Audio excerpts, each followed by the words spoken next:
induced electric field. So induced electric field, we have seen that it is different from electrostatic field, है ना। Electrostatic field से ये field काफी अलग है। जो इलेक्ट्रोस्टैटिक फील्ड होती है वो पॉजिटिव चार्ज से प्रोड्यूस होती है, ऐसे, है ना। इसमें लूप्स नहीं होते, लेकिन induced electric field will always be in the loops, ये लूप्स में ही रहेगी हमेशा, ठीक है। इंड्यूस्ड इलेक्ट्रिक फील्ड हमेशा लूप में रहती है, ये हमने कल देखा था। और ये नॉन कंजर्वेटिव होती है। कैसी होती है? Non conservative. तो नॉन कंजर्वेटिव क्या है, ये हमने मैकेनिक्स में पढ़ा है। नॉन कंजर्वेटिव का मतलब है कि जिसमें work done depends upon the path which is followed, और इसमें कोई पोटेंशियल डिफरेंस का मतलब नहीं होता। There is no meaning to potential difference, है ना। पोटेंशियल डिफरेंस को कोई भी मीनिंग यहाँ पर नहीं रहेगा, तो इसको कहा जाता है इंड्यूस्ड इलेक्ट्रिक फील्ड। अब हम कह रहे हैं कि इंड्यूस्ड इलेक्ट्रिक फील्ड किसकी वजह से आती है? It is produced due to the changing magnetic flux, है ना। अब अकॉर्डिंग टू फैराडेज लॉ,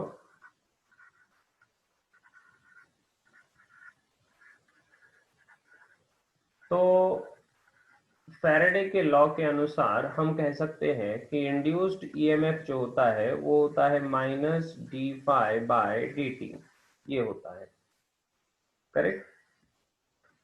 और हमें पता है कि जो वोल्टेज होता है या पोटेंशियल, तो वो होता है actually minus of integration E dot DL, या डीएक्स बोलो या डीएल बोलो, एक ही बात है। तो क्या ये फॉर्मूला याद है आपको? पोटेंशियल होता है minus integration E dot DL. तो अगर हमने इनका माइनस साइन अगर नेग्लेक्ट कर दिया और दोनों को अगर इक्वेट कर दिया, तो हम ये कह सकते हैं कि integration of E dot DL must be equals to D phi by D T, क्योंकि आखिर ये भी तो पोटेंशियल डिफरेंस ही है और ये भी पोटेंशियल डिफरेंस ही है, ठीक है। तो इंड्यूस्ड इलेक्ट्रिक फील्ड जो यहाँ पर प्रोड्यूस होगी, that will be the rate of change of magnetic flux, ठीक है। तो वो इसीलिए हम इसको इस तरह से डिनोट करते हैं। तो ये फॉर्मूला हमें याद रखना होगा। This is an important formula, that integration E dot D L becomes equals to D phi by D T, ठीक है। जैसे फॉर एग्जाम्पल, अगर आपके पास कोई इस तरह एक रीजन है और इस रीजन में मान लो कि हमने मैग्नेटिक फील्ड कंसिडर कर लिया, इसके अंदर मैग्नेटिक फील्ड है।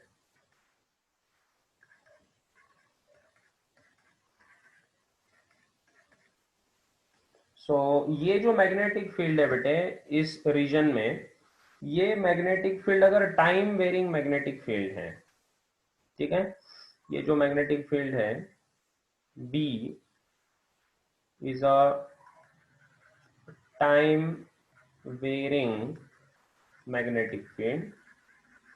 अगर ये टाइम वेरिंग मैग्नेटिक फील्ड हो गई, तो इसका मतलब क्या होगा कि यहाँ पर मैग्नेटिक फ्लक्स चेंज होगा, और मैग्नेटिक फ्लक्स चेंज होने के कारण यहाँ पर इलेक्ट्रिक फील्ड जनरेट होगी, इंड्यूस होगी, जो इसके इस रीजन के अंदर भी होगी और इस रीजन से बाहर भी होगी, और वो it will be in the form of concentric circles, loops होंगे इसके, ठीक है। इसमें ये इस तरह से फॉर्म होगी, लूप्स में फॉर्म होगी, ठीक है। तो इस तरह यहाँ पर ये कॉन्सेंट्रिक अलग अलग सर्कल्स में इलेक्ट्रिक फील्ड जनरेट हो जाएगी, राइट। अंदर भी होगी और बाहर भी होगी, इस तरह से बाहर भी होनी चाहिए। क्लियर? तो इसका मतलब ये हुआ कि ये जो रेड रीजन था आपका, ये रेड रीजन के अंदर सिर्फ और सिर्फ मैग्नेटिक फील्ड था। इसको मैं यहां पर डिनोट करता हूं।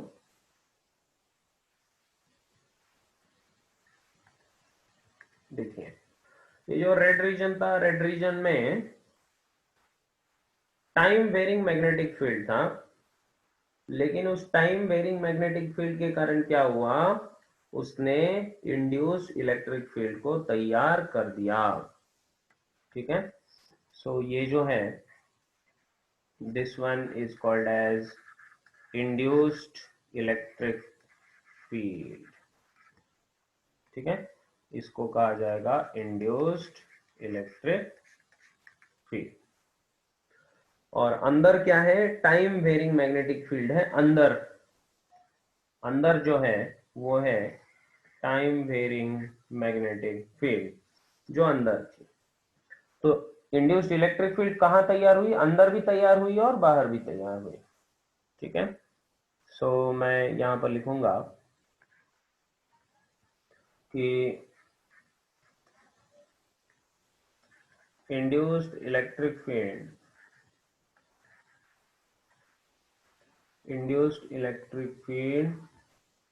is generated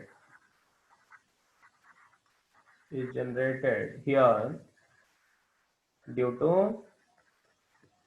varying magnetic field। Varying magnetic field के कारण यहां पर इलेक्ट्रिक फील्ड जनरेट हो गई। क्लियर? ये आउटसाइड भी होगी और अंदर भी होगी। ठीक है, सो induced electric field is inside and outside the region of magnetic field। इस मैग्नेटिक फील्ड के अंदर भी होगी और बाहर भी होगी, तो ये हमें ध्यान में रखना पड़ेगा। ठीक है,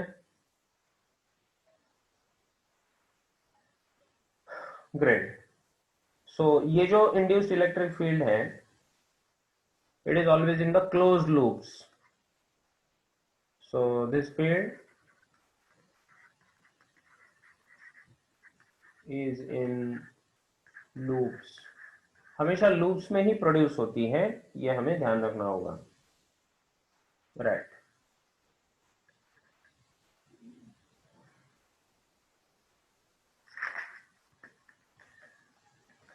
और ये जो फॉर्मूला है, ये फॉर्मूला हमेशा अब याद रखेंगे हम, integration of E dot D l is equals to d five by D T. ठीक है,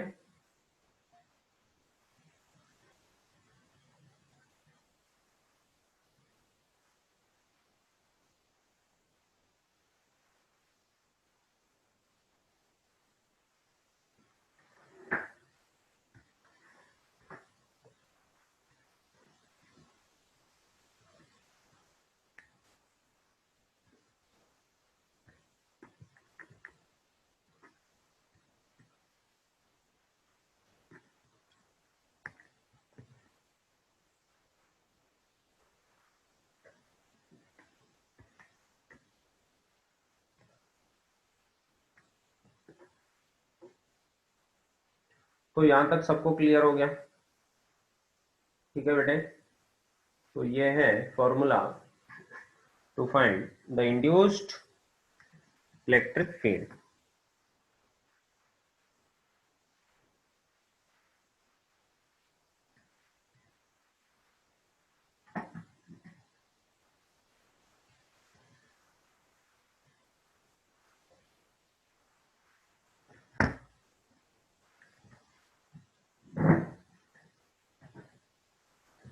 चलो अब आगे बढ़े।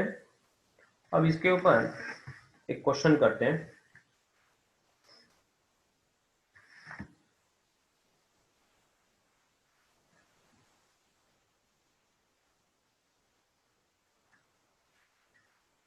So let us see one particular question based on this concept.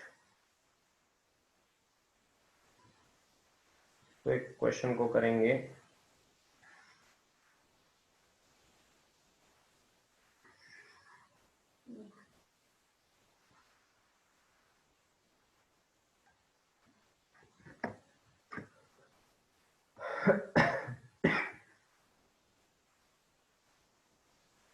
यहाँ पर आपको क्वेश्चन दिया है कि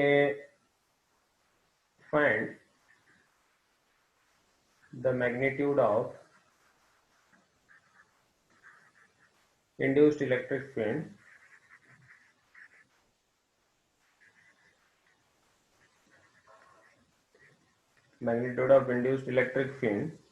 at distance r from the center।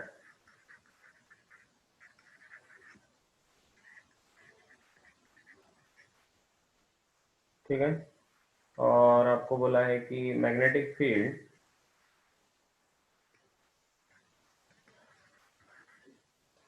is present in a cylindrical region।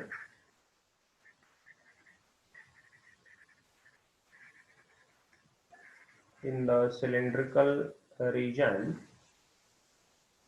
of radius r and is changing with time।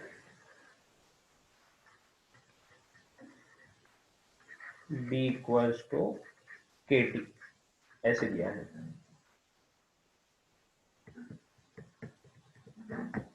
ठीक है, तो यहां पर आपको दिया है ये इस तरह से।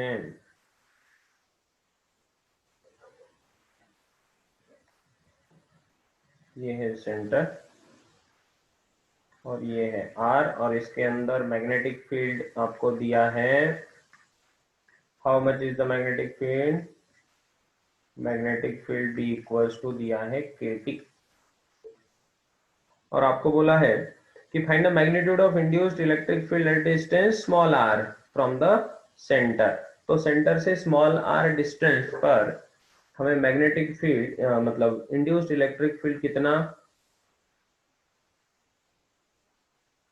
जनरेट होता है, इसको हमें ढूंढना है। तो अब ये जो R है, तो ये R इस कैपिटल R से बड़ा भी हो सकता है, छोटा भी हो सकता है। इसका मतलब हमें अलग अलग केसेस कंसिडर करके इसको सॉल्व करना पड़ेगा। समझ गए? तो चलिए इसका सॉल्यूशन देखते हैं। सबसे पहले let us consider case number 1, जिसमें small r is less than r। Small r is less than r के लिए इंड्यूस्ड इलेक्ट्रिक फील्ड हम ढूंढने जा रहे हैं। तो आइए ध्यान दीजिए। तो सबसे पहले ये आपका रीजन, और इस रीजन में है मैग्नेटिक फील्ड, और इसके अंदर मैं कंसिडर कर रहा हूं एक दूसरा कॉन्सेंट्रिक सर्कल जिसका रेडियस है स्मॉल r। तो ये है स्मॉल r और ये होगा कैपिटल R, और जिसके अंदर पूरा मैग्नेटिक फील्ड है, which is varying magnetic field. तो इस तरह से ये हमें दिया हुआ है। तो पहले R स्मॉलर देन R की हम बात करेंगे। तो अब बेटे जब हम पहले केस को कंसिडर करेंगे तो कौन सा फॉर्मूला लगाना है हमें? फॉर्मूला तो हमारा फिक्स्ड है कि integration of E dot dl is equals to D phi by D t. तो अब इसमें E क्या है? This E is the induced electric field, induced electric field है, इसी को हमें ढूंढना है। ठीक है, तो अब हम क्या करेंगे, अब इलेक्ट्रिक फील्ड जो होगी, जो यहां पर तैयार हो गई, वो लूप में है, ऐसे लूप्स में तैयार हो गई, तो अब वो तो टेंजेंशियल होगी, है ना। मतलब कोई भी पॉइंट ले लो आप, ये अगर मैंने पॉइंट ले लिया, तो यहां पर इलेक्ट्रिक फील्ड कैसी होगी? Electric field will be tangential, ये ऐसी होगी। तो यहीं पर एक छोटा एलिमेंट कंसिडर कर लेते हैं, मान लो डीएल, और ये है आपका इलेक्ट्रिक फील्ड जो टेंजेंशियल रहेगा। ठीक है, तो इसीलिए मैं कंसिडर करता हूं इसको कि ये बनेगा आपका E बाहर आएगा, और integration of dl is equals to अब d phi by D t. अब ये जो d phi by D t होगा, तो rate of change of flux आपको कंसिडर करना है, लेकिन कहां पर? तो d phi by D t बस उतने ही रीजन में जहां पर हम इलेक्ट्रिक फील्ड ढूंढना चाहते हैं, मतलब inside this blue region, d phi by D t in the circle of radius small r, जहां पर रेडियस आपका स्मॉल आर है, बस उतने ही रीजन में d phi by D t को आपको कंसिडर करना है, क्योंकि वहीं पर इलेक्ट्रिक फील्ड ढूंढना है ना। तो मैं कह सकता हूं कि अब dl जो होगा आपका, इंटीग्रेशन dl, ऐसे कितने dl होंगे? तो पूरे सरकमफेरेंस के ऊपर के dl, तो ये बन जाएगा E, और इंटीग्रेशन ऑफ dl मतलब सारे dl ऐड कर दो तो क्या बनने वाला है? 2 pi small r equals to, यहाँ पर क्या होगा? तो यहाँ पर d phi by D t में डिफरेंशिएशन फाई मतलब होता है BDS cos थीटा, तो ये B इंटू उसका एरिया, और जो cos थीटा है वो तो परपेंडिकुलर है, तो कोई बात नहीं।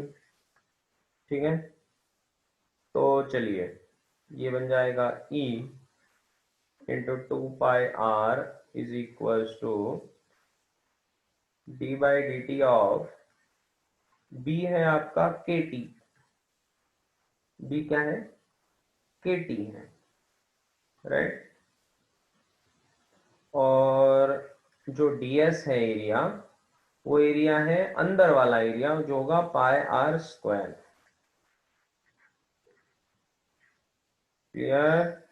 और इसीलिए ये पाई और ये पाई कैंसल, एक स्मॉल r और एक स्मॉल r कैंसल, और इधर डी बाई डी टी का के टी का बनेगा k, तो this E will be equals to, इधर बचेगा k, एक बचेगा, और इधर का एक r जो बचा था, तो k, और ये r डिवाइड बाय ये 2 नीचे चला जाएगा, and that is your answer for the first case. तो पहले केस में इतना इंड्यूस्ड इलेक्ट्रिक फील्ड तैयार होगा। क्या यहाँ तक समझ में आया सबके? क्लियर है?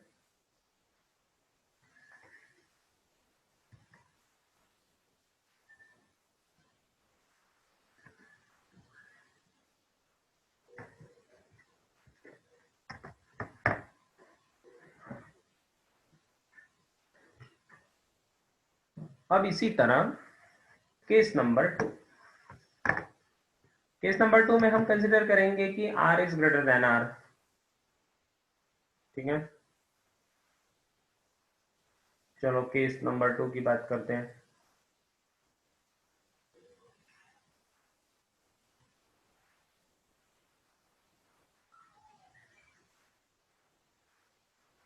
केस 2 क्या है? When r is greater than are.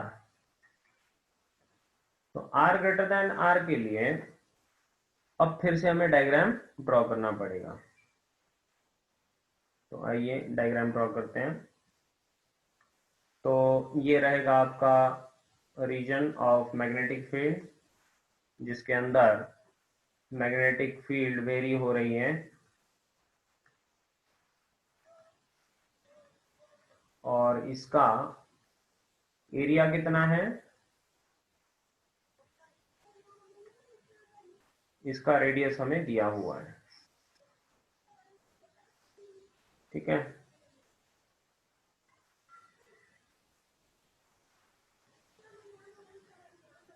और इस पे मुझे क्या करना होगा, एक कॉन्सेंट्रिक सर्कल बनाना होगा जिसमें हमें ढूंढना है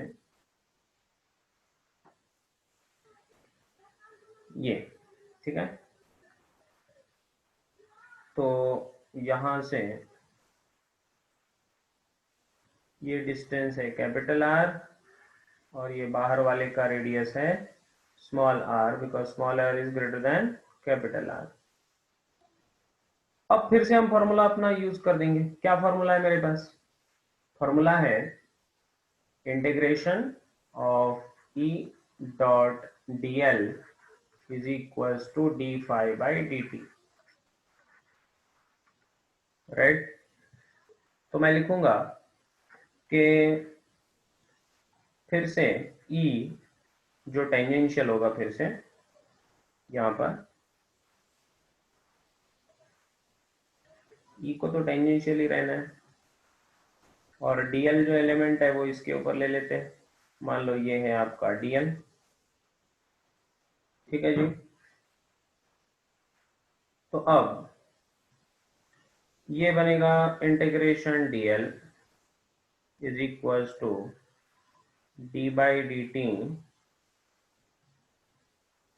और इसमें अब जो फाई होगा, तो जो फाई चेंज हो रहा है वो अलग अलग रीजन में, मतलब जीरो से लेकर कैपिटल आर तक फ्लक्स है, लेकिन यहां से बाहर फ्लक्स है ही नहीं, यहां से बाहर फ्लक्स चेंज हो ही नहीं रहा है। ठीक है। सो मुझे लिखना पड़ेगा कि magnetic field into d s. Right.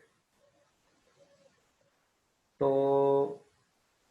इस तरह से हमने लिख दिया, this is equals to d by D t of. अब क्या करना होगा कि मैग्नेटिक फील्ड जहां जहां पर है उतना ही एरिया कंसिडर करेंगे, क्योंकि जीरो से लेकर आर तक मैग्नेटिक फील्ड है, लेकिन इस आर से लेकर स्मॉल आर बाहर वाले पॉइंट तक मैग्नेटिक फील्ड जीरो, तो वहां का rate of change of flux भी जीरो। तो इसलिए बस अंदर वाला ही होगा। तो इसलिए k t into pi r square, अंदर वाला ही हमने कंसिडर कर लिया। ये समझे? तो बस बन गई बात। तो अब ये होगा ई इंटू इंटीग्रेशन डीएल कितना होता है, 2 pi small r equals to k pi r square into t का डिफरेंशिएशन 1।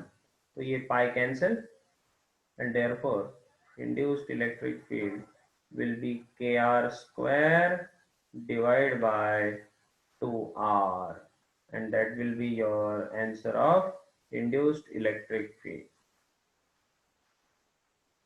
तो क्या ये बात समझ में आ गई सबके? ठीक है।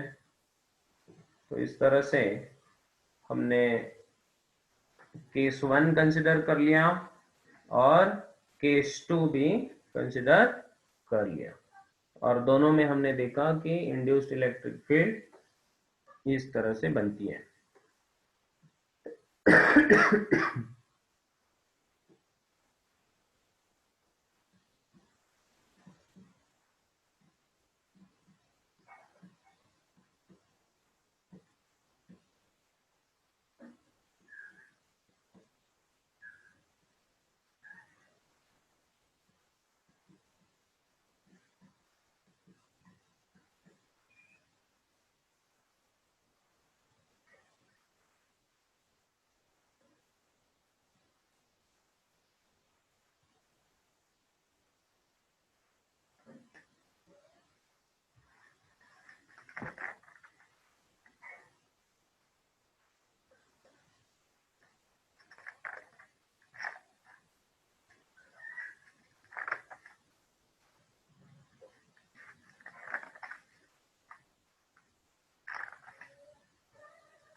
So is it clear?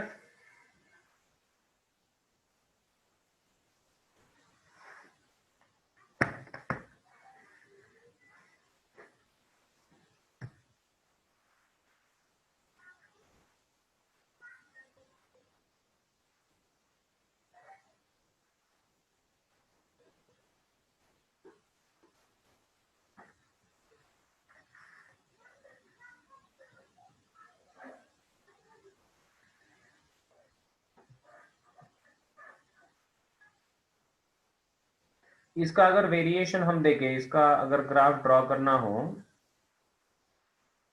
तो इसका ग्राफ भी हम ड्रॉ कर सकते हैं।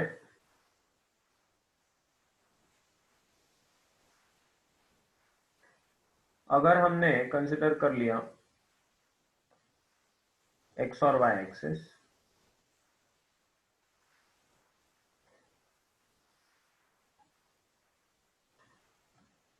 और इसमें हम मान रहे हैं कि यहां पर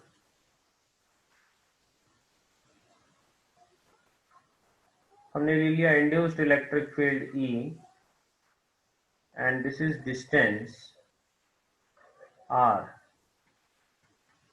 फ्रॉम द सेंटर।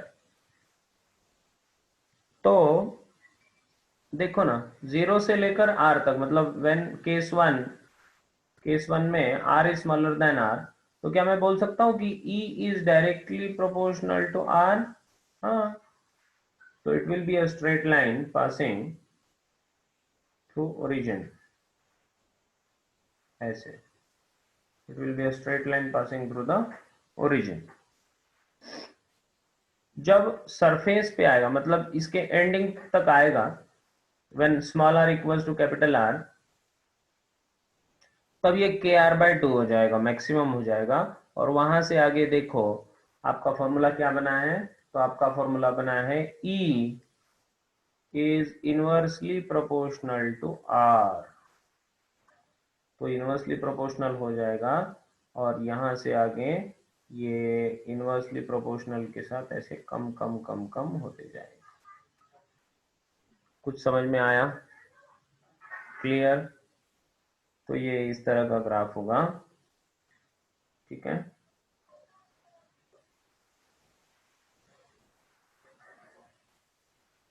इस तरह, and this point is small r equals to capital R.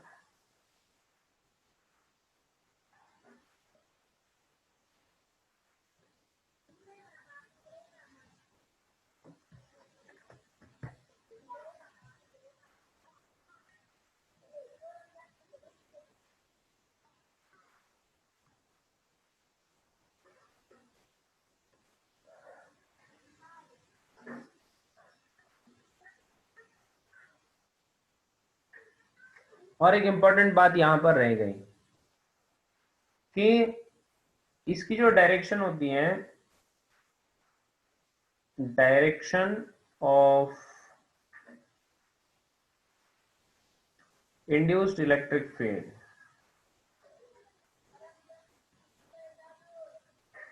Induced electric field का डायरेक्शन कैसे दिया जाएगा, तो it is given by Lenz law.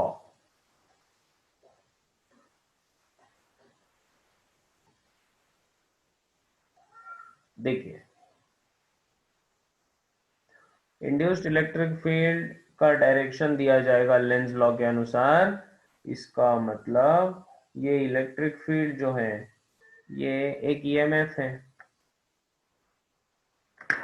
और वो इलेक्ट्रिक फील्ड जो तैयार होगी तो वो इस तरह से होनी चाहिए कि उसने अपने फ्लक्स को अपोज करना चाहिए।